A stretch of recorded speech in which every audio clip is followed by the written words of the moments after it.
La radiodiffusion télévision française présente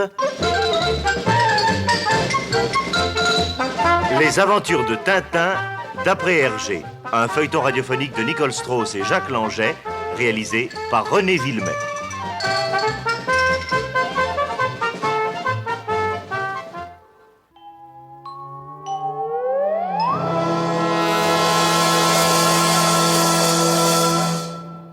Au centre de recherches atomiques de Sbroj, la fusée qui va emmener le professeur Tournesol, Tintin, Haddock, l'ingénieur Wolf et Milou dans la Lune est en chantier depuis plusieurs mois déjà.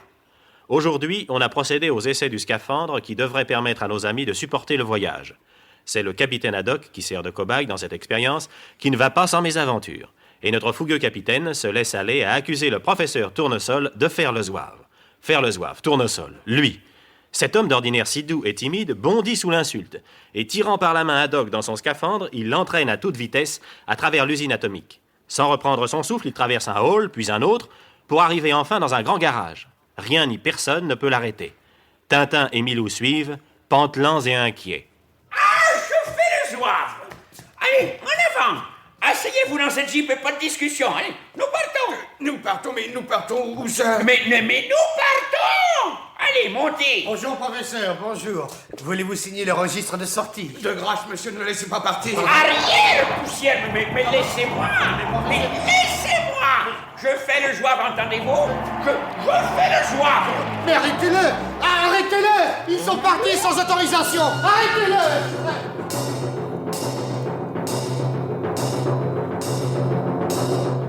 Et la Jeep bleue démarre à toute vitesse, conduite par un tournesol foudrage.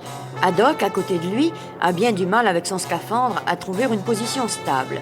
Tintin et Milou, eux, ont été, dès le démarrage, rejetés à l'arrière de la voiture. Au centre atomique, ce départ foudroyant a semé la perturbation la plus grande. Allô? Allô, ici le garage. Une Jeep conduite par le professeur Tournesol est sortie sans autorisation. Arrêtez-la! Entendu, je donne des ordres. Vite! Que le camion rouge dégage l'entrée! Fermez la porte! Il y a une Jeep qui arrive! Stop! Arrêtez! Laissez passer le zouave! Mais gare au camion!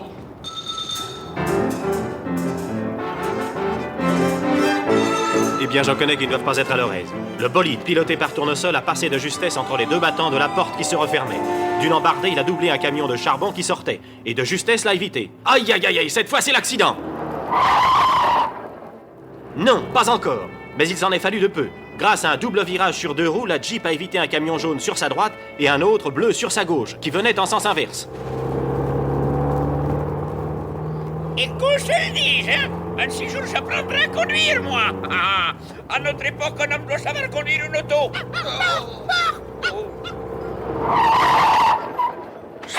Oula! Stop! Oh là là là là! Nous sommes arrivés. Professeur, oh là là, ma tête, oh! Eh bien, qu'en pensez-vous, dites? Hein? Voilà ce qu'il a réalisé, le zouave.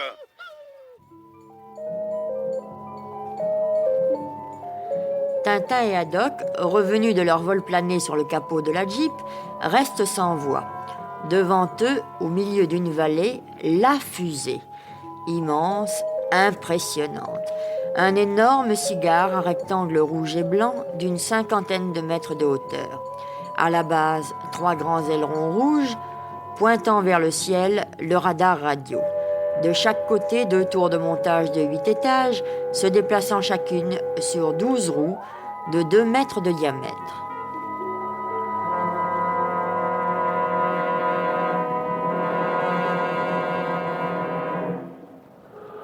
Et à tous les étages, sur les pontons mobiles, dont les extrémités en forme de croissant épousent la forme de la fusée, dans les ascenseurs, autour des camions, partout, des ouvriers et des ingénieurs s'affairent, consultent des plans, lancent des ordres, brandissent câbles ou lampes à souder, déchargent des caisses, roulent des tonneaux. Ce spectacle est si grandiose que tout autour, les montagnes elles-mêmes paraissent toutes petites. Nos amis, encore un peu endoloris d'ailleurs, sont pétrifiés.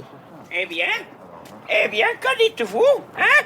Voilà ce que j'ai réalisé, moi, Trifon Tournesol. C'est ce que vous l'appelez sans doute faire le zouave, hein? Et c'est avec ce bibelot-là que vous comptiez aller sur la Lune? Oui, c'est avec ce bibelot, comme vous dites, que vous m'accompagnerez sur la Lune, compris? En attendant, vous allez le visiter, ce bibelot, et rentrer votre antenne, ça perd l'hypopète. Vous avez l'air de d'émerger d'une cocotte minute avec votre scaphandre. Allez, rentrez le thermostat, c'est cuit. Là, ascenseur. Pauvre Tournesol, il doit y avoir du jeu dans ses rivets. Mais comment voulez-vous qu'un monument pareil puisse s'élever dans les airs?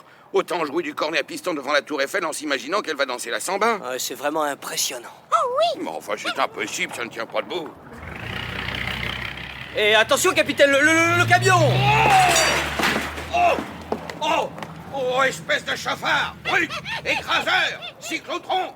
Oh, j'ai l'air malin assis par terre dans cet accoutrement. Enfin, capitaine, on n'a pas idée aussi de prendre appui sur un camion pour exprimer son indignation, surtout un camion qui démarre. Allons, vous n'êtes pas fait trop mal? Pas trop, heureusement.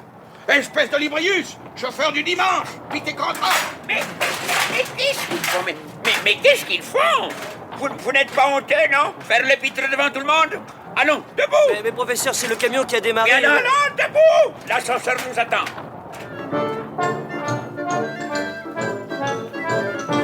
Et hop, incroyable mais vrai, comme il l'avait fait avec le chef de la sécurité, le professeur Tournesol, petit et frêle, d'une main, a soulevé Haddock dans son scaphandre et l'a remis sur pied.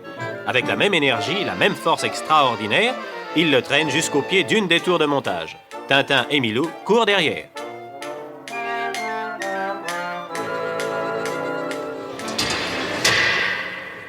La porte de l'ascenseur se referme sur eux.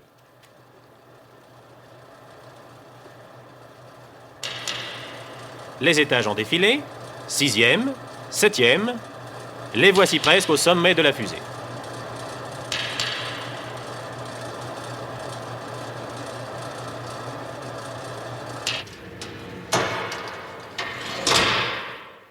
Par ici l'entrée. Allons, pressons. Oui, on arrive. Mais entrez, et plus vite que ça. Vous êtes sûr qu'elle va pas partir sans crier gare? Sûr. C'est ma fusée.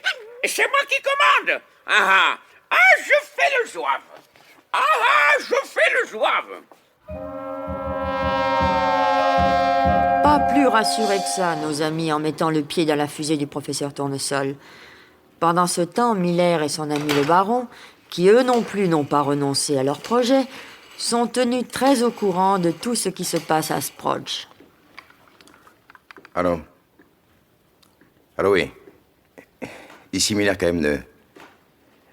Oui, je viens de recevoir un message de notre nouvel agent.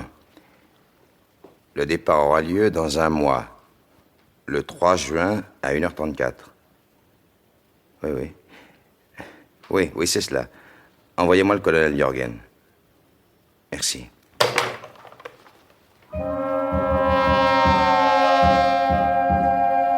Ils en savent plus que nous, ces messieurs. Ils en savent trop, beaucoup trop. Et personne ne semble s'en douter, ni le professeur Tournesol, ni Tintin, ni Milou, ni Haddock, toujours emprisonné dans son scaphandre. Tenez, les voilà. Ils ont pénétré dans une cabine ronde dont les murs sont tapissés de tableaux de commande, manettes, boutons, cadrans, etc. Au centre de la pièce, un énorme périscope. C'est le poste de pilotage. Eh bien... Qu'en pensez-vous, C'est autre chose que de faire le zouave, non? Formidable.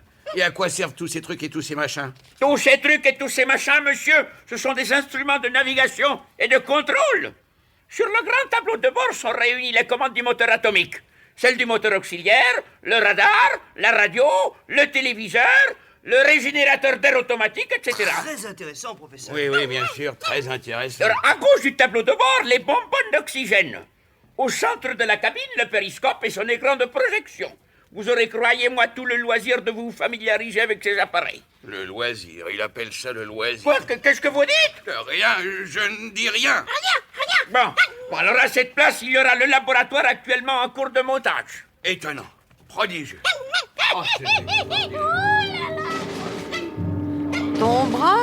Tombera pas. Milou suit le capitaine d'un œil amusé. Haddock, pour avoir une vue d'ensemble de cette cabine de pilotage, fierté de Tournesol, recule d'un pied sûr. Et derrière lui, une grande trappe ronde, béante.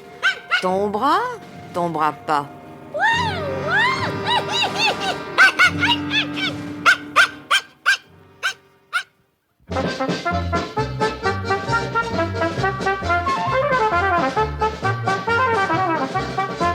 Les aventures de Tintin d'après Hergé, un feuilleton radiophonique de Nicole Strauss et Jacques Langeais, avec Maurice Sarfati Tintin, Jacques Illing le capitaine Haddock, Jacques Dufilot Tournesol, Marcel Bozuffi l'espion Miller, Maurice Chevitte et Jean Toscane les policiers, et Milou.